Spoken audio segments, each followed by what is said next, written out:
BNP chairperson Khaleda জিয়ার অসুস্থতার কারণে দীর্ঘদিন ধরেই দলের কার্যক্রমে মূল ভূমিকা পালন করছেন তারেক রহমান।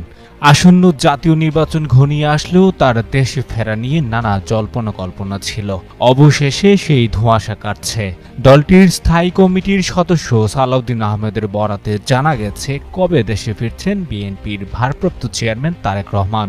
শুক্রবার বিকেলে রাজধানীর গুলশানের নিজ বাসভবনে সাংবাদিকদের সঙ্গে আলাপকালে দলটির স্থায়ী কমিটির সদস্য সালাউদ্দিন আহমেদ জানান, আগামী নভেম্বরে বিএনপির ভারপ্রাপ্ত চেয়ারম্যান তারেক রহমান দেশে ফিরবেন। নির্বাচনী জোটের বিষয়ে সালাউদ্দিন আরও বলেন, বড় জোট গঠনের প্রক্রিয়া চলছে। জাতীয় নাগরিক পার্টির সঙ্গে রাজনৈতিক যোগাযোগ রয়েছে, তবে জোট হবে কিনা তা এখনও নিশ্চিত নয়। নির্বাচনের সময় সরকারের নিরপেক্ষতার প্রশ্নে প্রধান উপদেষ্টাকে বলা হয়েছে বলে জানান তিনি। বিএনপির চেয়ারপারসন খালেদা জিয়া আগামী নির্বাচনে কোন কোন আসন থেকে নির্বাচনে অংশ নেবেন এমন প্রশ্নের জবাবে বিএনপির এই শীর্ষ নেতা বলেন, আমরা আশা করছি বেগম খালেদা জিয়া নিজের শারীরিক অবস্থা বিবেচনায় নিয়ে নিজের সিদ্ধান্ত নেবেন নির্বাচন করবেন কি করবেন না।